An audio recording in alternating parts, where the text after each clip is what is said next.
Okay, it's been a little while since I've done video. As you can see, I'm in new digs. Um, long story short, I have managed to more or less complete the moving adventure that started a couple weeks ago, and in fact, actually started back in March. To recap, um, this is what I learned. If you start looking for apartments, uh, or even regular, real estate you intend to purchase, in the summer, you're going to have a hard time because everybody and their mother is working according to their school schedule a lot of times, and it drives demand up, and it makes things more competitive. In the world of apartments, what I learned is that there's definitely a cyclical flow, and they have a whole date schedule thing that they actually kind of follow from a science perspective, right?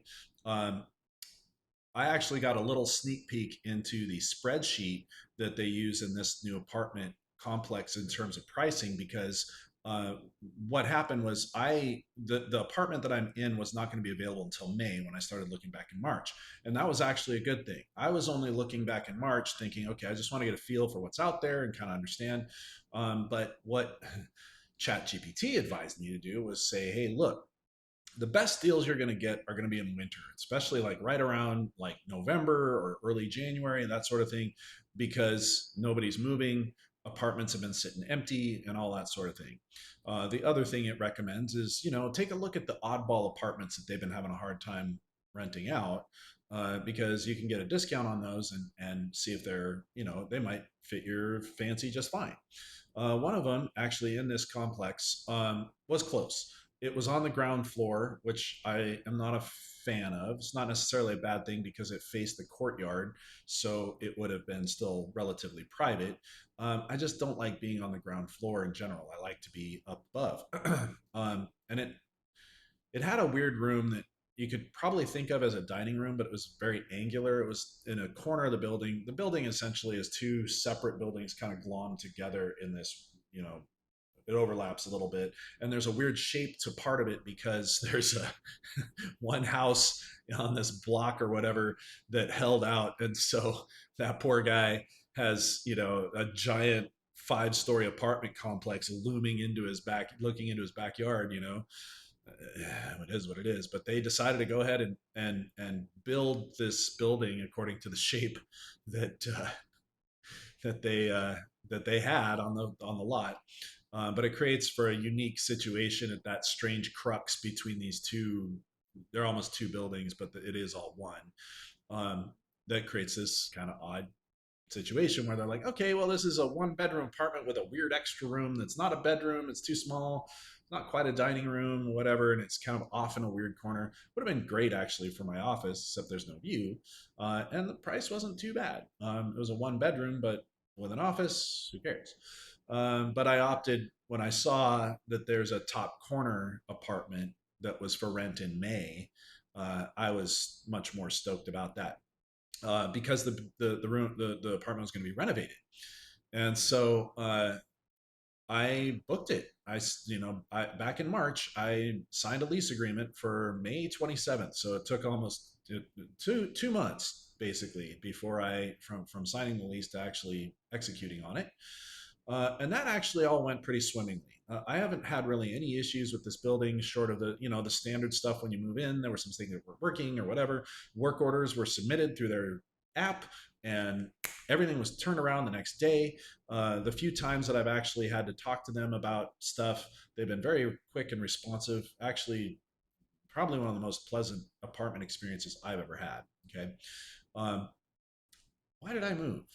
Well, first of all, after all the concessions that I got because I was shopping in March.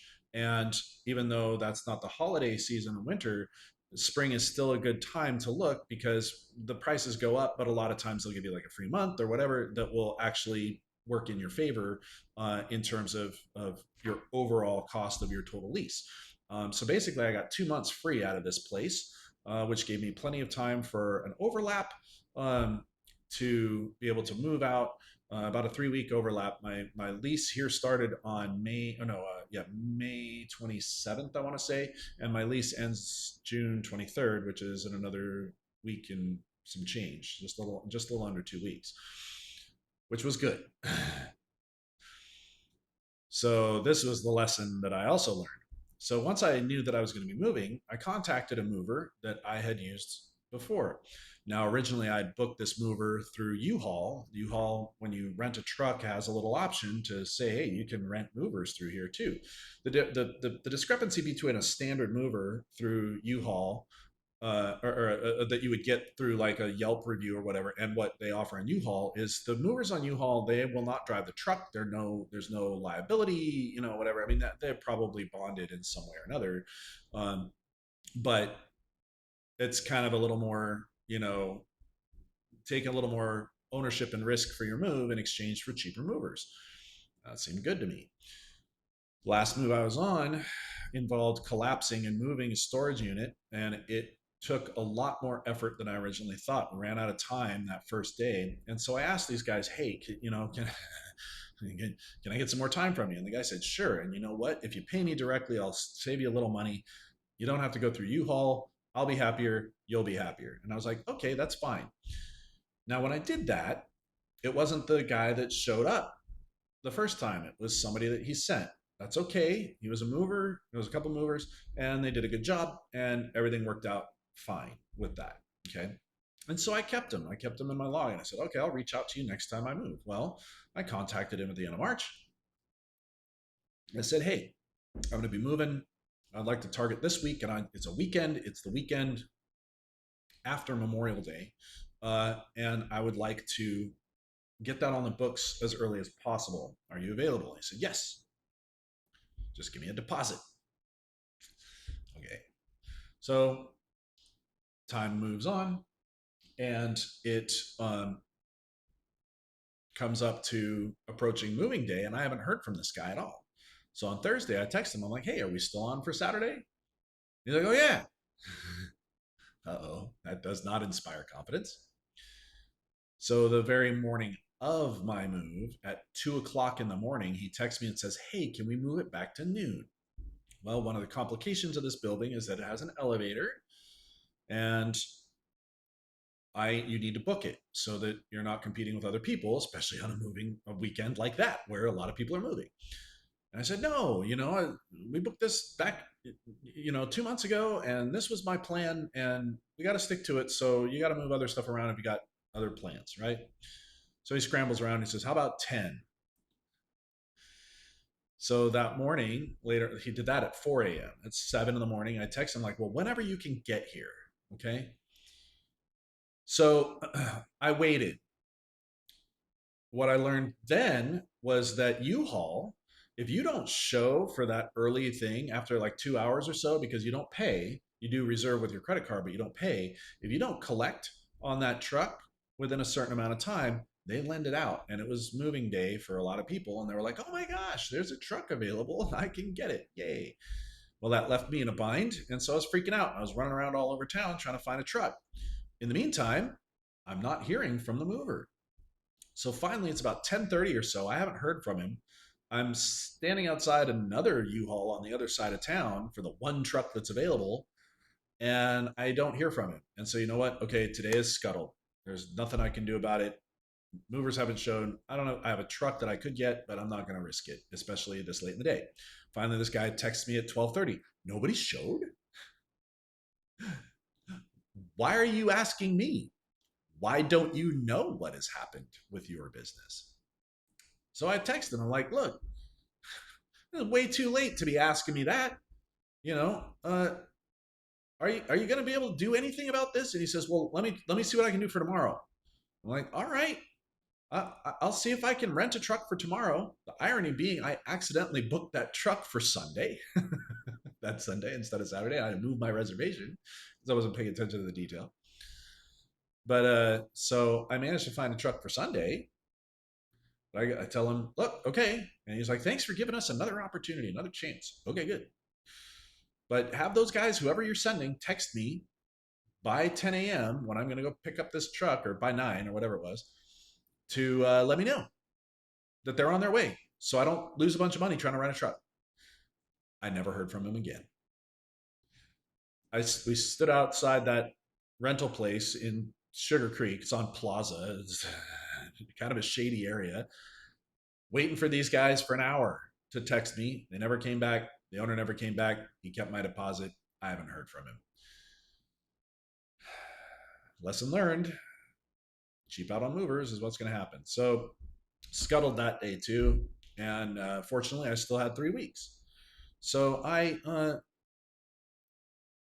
booked new movers that cost me a pretty penny in comparison to what I was expecting to pay, but they were very professional. I had them run all over town because I was like, all right, let's batch it and get everything done. I figured out the logistics of get rid of this and taking that to storage and pulling this out of storage and blah, blah, blah, blah, blah. Meanwhile, all week, last week, I was hauling stuff on my own. Everything that I could not take on my own. The TV stand, the bed, the office furniture, all that other stuff that I could not haul, I left, but everything else I put into crates and boxes and hauled it over one by one. Now, to my benefit, because there's a garage and I have a truck, the garage has a very low clearance, otherwise you could get it up to multiple floors. But with a truck, I could get it up to my floor where my apartment is. And it actually isn't too far, the door from the garage to my apartment. So I was able to load all this stuff in. But damn, man, it took me 5 loads, I think, total of all this junk back and forth between storage in here and my old place to get loaded up. And I was sore and I was tired. And it took me all week last week to get moved and figured out. So as of yesterday, I have managed to get all of my furniture set up. All of my equipment, minus my 2 printers, are now connected to the network. They use a weird WPA thing that's not available on the router, so there's a way to go about it. It's the whole pain in the ass, whatever. And I'm not too much of a fan of the router either, because I'm getting ads still coming in on my stupid TV, which is really annoying. Really annoying, man. You pay money for a subscription and for a television and all that other stuff, and they still hammer you with ads. Even when you pay to not have ads, you still get ads. It is driving me nuts how aggressive they are with advertisements.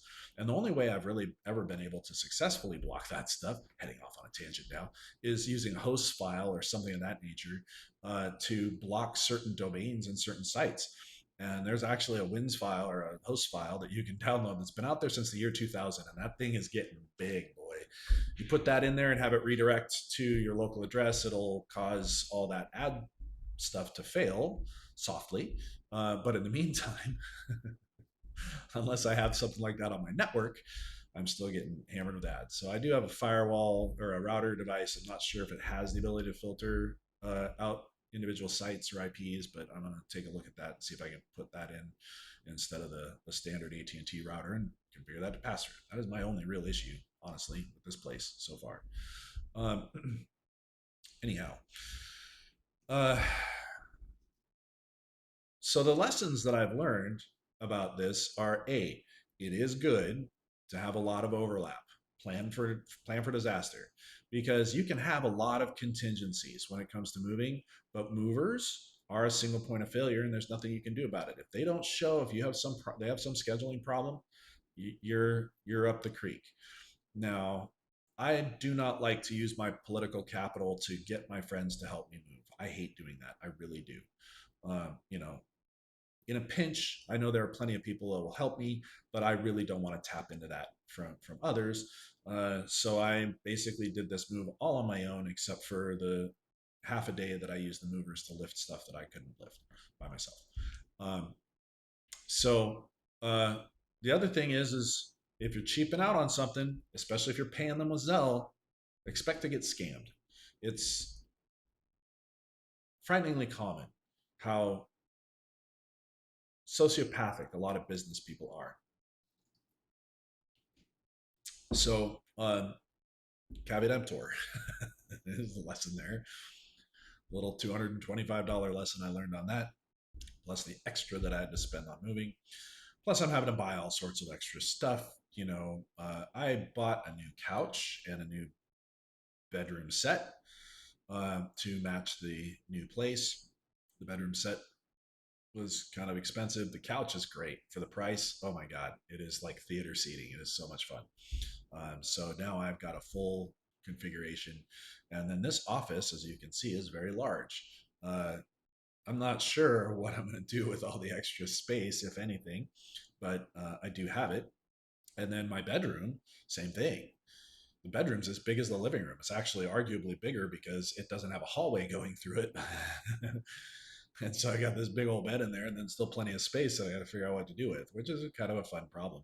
But the weird, it's a weird configuration. Okay, so this apartment does not have the standard dining area that a lot of apartments do, that kind of nook where you would have like a small like kitchen table type area. It doesn't have any of that. It doesn't have a dining room area at all.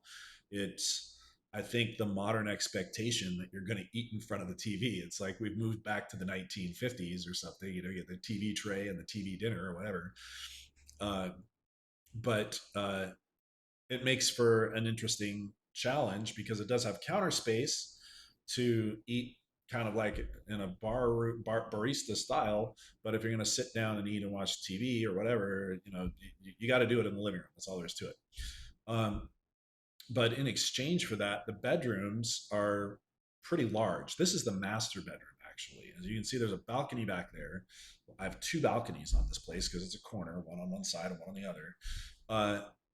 This room is very strangely shaped. You would have right here is where the bed is like the only place a bed could go, and I'm not really even sure how you'd put a dresser in here. It's a very confusing layout. You'd have to put it up against.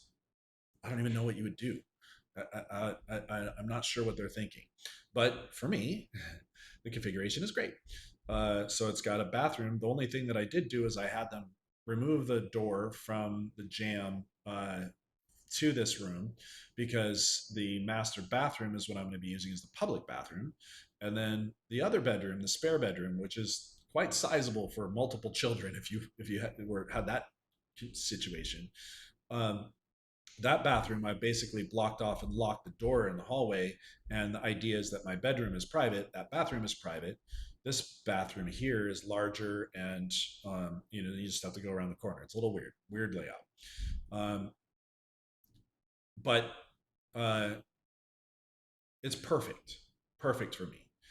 I can this office here. It's very large. I've got my desk, which I had thought that I was going to get rid of. That's the other thing. I still have a Galant style or Galant model IKEA desk. Galant was this thing that they had for years at IKEA where you would just buy modular pieces of office furniture and mix and match to fit whatever style you have. They got rid of it. I don't know why. Maybe because they weren't making enough money. I don't know. But it's really a tragedy.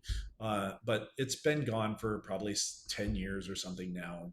Maybe not that long. And parts, of course, are hard to come by. And now I'm down to the very wire of the last bits of it. And I've thrown stuff out and everything else because I'm not using it. And I'm always you're threading the threading the screws, and pieces break and all these other things. And so I figured this last move that I did before this one would be the last gasp of this desk. But when I was looking at this room and I was thinking about the configuration, and I looked at my desk, which did not really fit my old place very well, I was like, this desk is going to be perfect for my new office. I'll see if I can't salvage it. Damn if I didn't. So that's money that I saved right there by repurposing, reclaiming this desk and being able to use it.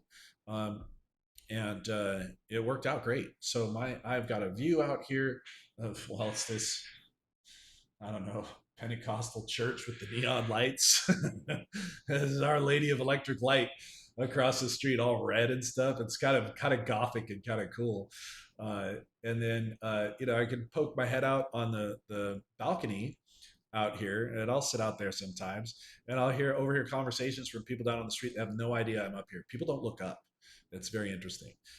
So I'll be overhearing conversations. I heard one guy impressing this girl that he was walking with, talking about how his brother, when he was younger, had singed his eyebrows in some horrible sibling event. And he was telling this story, and she was laughing, and I got to eavesdrop on that, because I'm out here in this little popular section of town. Um, and it's great so far. this building, it's snug. And it took me a little while to realize what the difference is between my old place, but the old place is made of wood and this is made of steel and concrete. The floor beneath me, there is zero chance anyone is going to hear anything I do up here. You know, my neighbor 3 doors down, I saw him actually pull his guitar and pickup and a couple other pieces of equipment out of his apartment and was hauling them to his car because I've heard him. I was wondering actually, is he playing music or is he playing bad grunge? You know, about 3 doors down, and I only heard it because I was standing in the hallway outside of his door. I can't. I don't know if his neighbor is hearing that stuff, but I certainly don't. I have seen a couple of my neighbors. I've said hello. One of them helpfully opened the door for me while I was hauling many boxes in. But it's a very private community. Now, again, come back. Why did I move? On top of all the other stuff, the old place was in a location called Mallard Creek, which is on the edge of University and the edge of Concord. And I love the location. Don't get me wrong. It is halfway between the city, the uptown, and between Concord. So I could go to my various meetups very easily either way. It's right next to 485, right next to 85. Location was great. Right next to a Walmart, which was a blessing to begin with, and it became a curse later. Uh, as I spent more time there, a couple of things happened. One is I learned about the towing company, which I've talked about before, but essentially they're a standard predatory towing company that that apartment complex has contracted with. Not every complex does this, but these guys are basically, you know, under the eye of the attorney general, and they're a car theft ring that stays within the bare confines of the law. They've towed Sam's car twice for the most minor of infractions for being a visitor. I was there last night to pick up some stuff before the I have maids coming out today to clean the apartment. And I went to grab the last of my stuff and make sure that door was unlocked. And that truck was out there looking at my truck. He hadn't seen it for a while, wondering if I wasn't supposed to be there, looking it up and down, parked right in front of it. He moved on. But that's the thing, is that's all those guys are doing. They're not looking for people who are derelict or causing trouble or parked wrong or whatever. They just want that money. And they can't wait to pull somebody's car that's in good shape, maybe wreck it, you know, or cause damage to it because you're parked an hour after you're supposed to or whatever. I don't want to live in a place like that. Very simple. I don't want people coming around and messing with my car or any of my guests' cars for any reason. Okay. Now, if they were being parked stupid in front of a fire hydrant in a fire lane, double parked, whatever, okay, all right, that's fair. But for quiet enjoyment of my occasional guests and for myself, I don't want anybody looking at my cars. Don't come out here with a tow truck looking over my truck to see if it's parked correctly and has the right permit.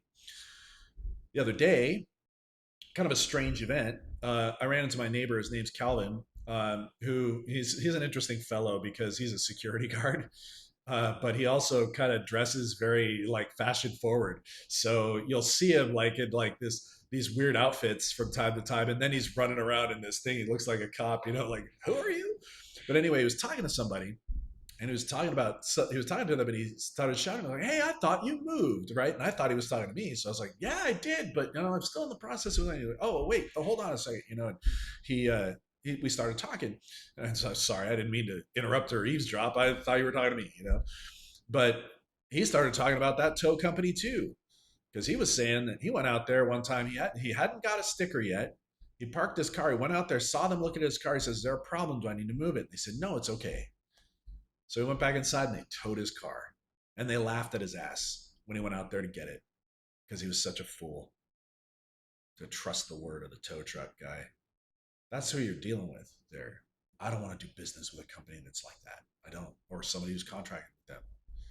And that apartment complex, they know that that tow company is preying on their residents. And I won't put up with it. It's that simple. In this place, it's a gated garage, a resident garage. So it's a public garage that faces the front of the building because it's a very busy area. but the back maybe third of the garage is completely sectioned off, and it is for residents only, and there's a gate. You have to use an app for it. I'm hoping to find an alternative to that because I'd rather press a button than have to open my phone every time I every time I open the garage. uh, but you open that garage and they're tough gates, and they open up, let you in, they close right behind you. They always are closed except when the Amazon guy is in there hauling just boxes after boxes after boxes into the second floor mailroom. Um, but you get your own sticker for your car. They give you a permanent guest pass that any guest that comes over, you can have them hang it from their window. There's space on the sixth floor of the garage where there's plenty of parking up there for guests that come over. And then I can also go and requisition paper guest passes that I can hold on to for 2 weeks for two additional people, two additional cars that are staying over that I can have as guests here. That's all I ask for. I think that's fair. I'm sure I could get an exception if I had an additional car that I needed to have stay here, or maybe a longer than 2 weeks or something. I'm sure something could be worked out with these reasonable people that I have quiet enjoyment of this place of.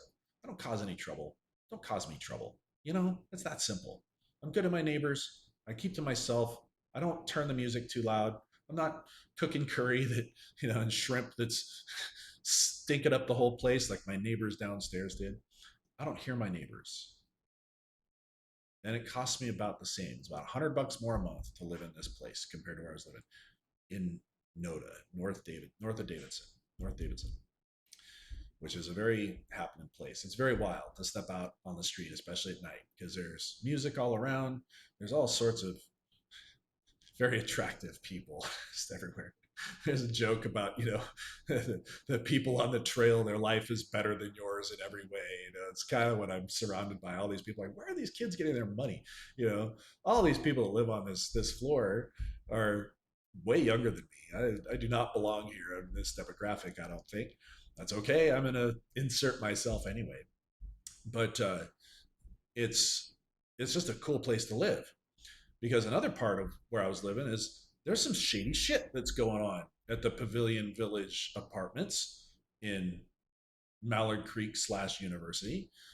For starters, I was pretty sure that the apartment catty corner down below from me uh, was being used to host parties with maybe some people that are committing criminal acts, because they don't have a trash can out there, and yet trash would acquire, and you'd have these wild parties from time to time. Personally, my unsubstantiated suspicion is that somebody who works there is using it as a little hangout pad, maybe because he doesn't want to be seen by other people in his life or whatever. But I've also seen, strangely at night, well dressed women heading into detached garages with questionable guys. They open the garage, there's no car in the garage. They go in the garage and they close the door behind them. I see people standing around waiting for cars to drive up, and then they have some conversation, and then the car drives off. You know, all that kind of stuff I don't need happening in my parking lot, because Sam's car got busted into too. I don't know if they took anything. I don't. They didn't take the most valuable stuff, at least. But that's another part of it. Is you got riffraff in that parking lot. I don't know if it has to do with the Walmart, but the Walmart gets crazy too. Now, one of the parts that were enjoyable is that people from the PNC, the amphitheater that's nearby, would bleed over there after the show and be looking for food or whatever, use their Uber to get picked up, whatever, as a kind of a hangout place. And you'd see like kids out there in their EDM outfits or whatever. You're like, what is going on here? Whatever. That's kind of fun. But the wily riffraff that is hanging out in the parking lot on a regular basis, people glaring you down as you're walking past, you know, I know what I look like, guys, but I'm not causing you any trouble. I just happen to live here, eyeballing me up and down.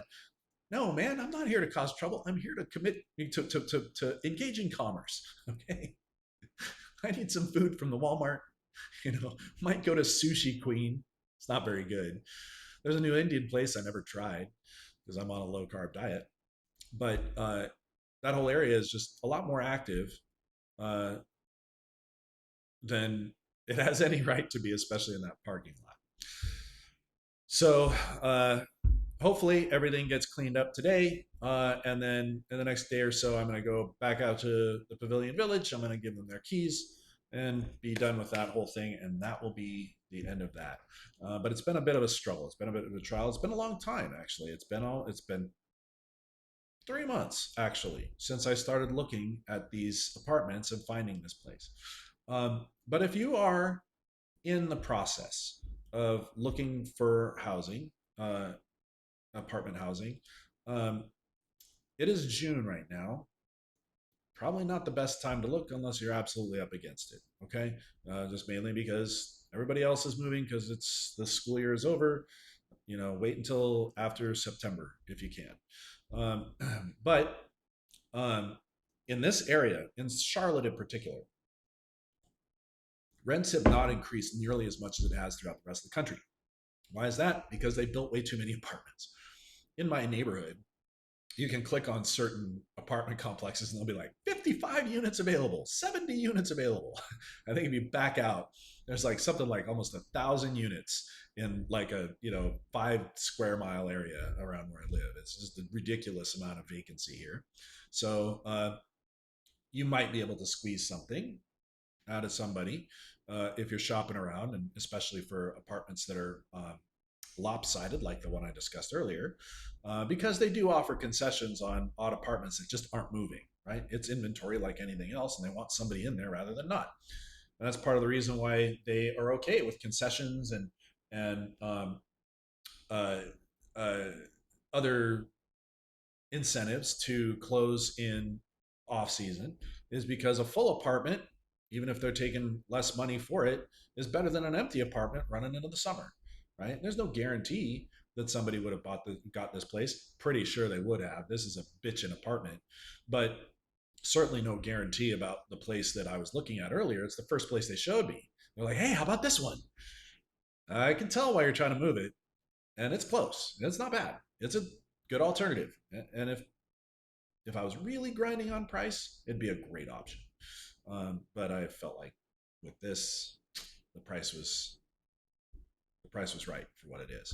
So I'm in here for uh, a year as of 2 weeks ago, um, and I'm enjoying it so far. It's just been a lot of work getting everything set up. I've still got a lot of walls to cover. Oh my God, there's so many walls in this place, and I don't I don't have the knickknacks or whatever. I've got this shelf over here that Sam gave me that she was using because she got a new shelf that's flat. She didn't have a place for that, and I was like, you know what? I have a great place for that because this room is weird. Um, so I have a cabinet there for my various collectibles that I don't actually really have. I've got a few things, but not as many as she does. So I've got some making up to do there, but that'll come over time. But there's a lot of empty blank canvas to put stuff on. This room has the most pictures of all, but I've got everything hung up except those tapestries that are um, Bayou Tapestry parodies. One is of Darth Vader cutting off Luke's hand, and it's all in Latin. I am your father. No, it's not true. And then there's another one, different color is unfortunate. Different color of the tapestry, gray for some reason. I probably should have bought it because it doesn't really match. Um, but it's of Gandalf telling the Balrog he shall not pass in the similar style. So, um, but anyway, that is my current update. Um, if for some reason you want a little advice on the apartment hunting process in Charlotte, I've done a lot of research. I'm happy to give you a conversation about it. But I'll tell you what, if you put in the legwork, if you spend some time looking around, doing the tours, and doing it at a time when it's slow, your opportunity to find something really good is much higher, obviously. But even so, it is very much a buyer's market, at least here when it comes to rent.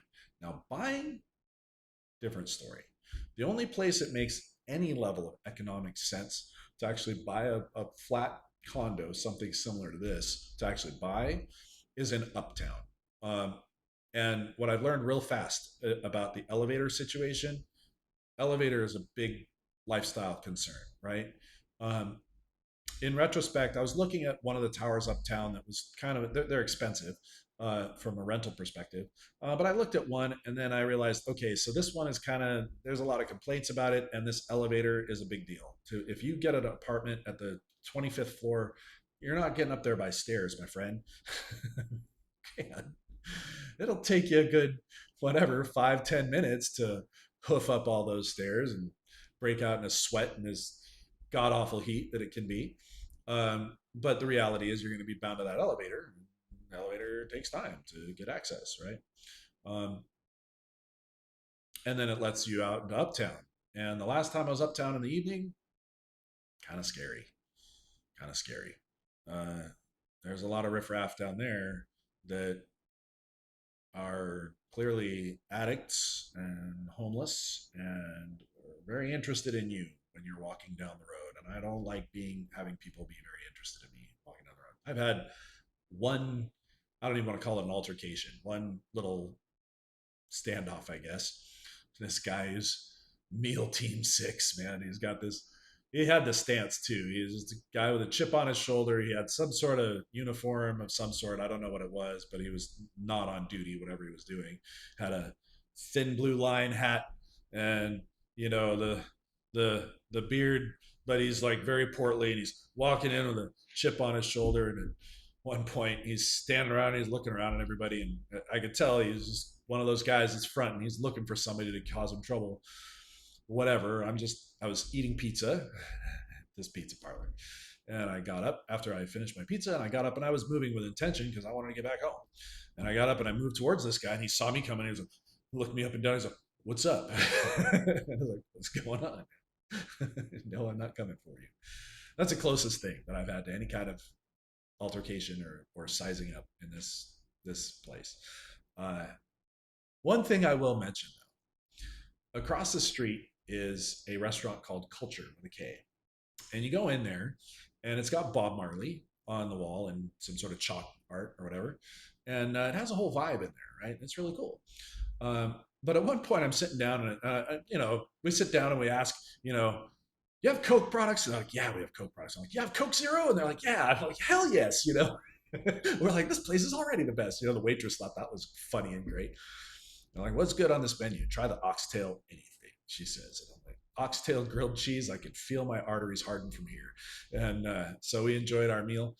But I looked around and realized we were the only white people in this restaurant. And every time I passed by that restaurant, there are no white people in that restaurant. And on Sunday, I walked past. It was a big gathering place for post church meal for, I don't know, I'm guessing the Southern Baptist Church is here.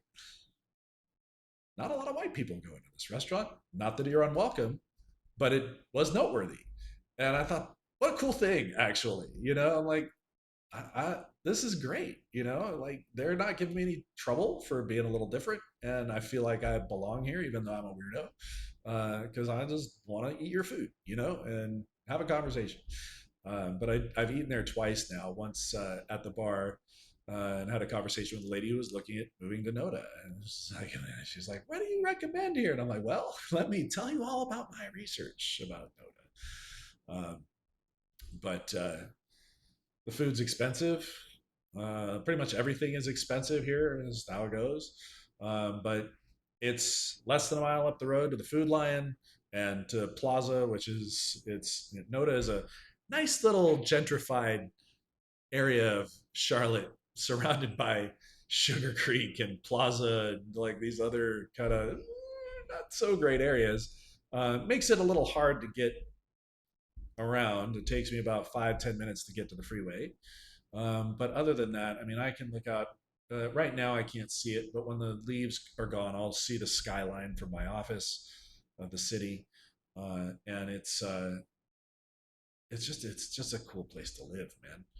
And I feel like I'm back in an urban environment. It reminds me a lot of Capitol Hill in Seattle. People are younger, lots of pretty people running around in their skimpy outfits with their dogs and stuff, and perfect families walking their kids to school and whatnot. But definitely right up my alley. Very much my pace here. I've always been a town mouse, and I'm kind of glad to be here. This is almost perfect, almost perfect. So, but knock on wood, I'm sure I'll have plenty of complaints as the year moves on. But so far, so good. Wish me luck.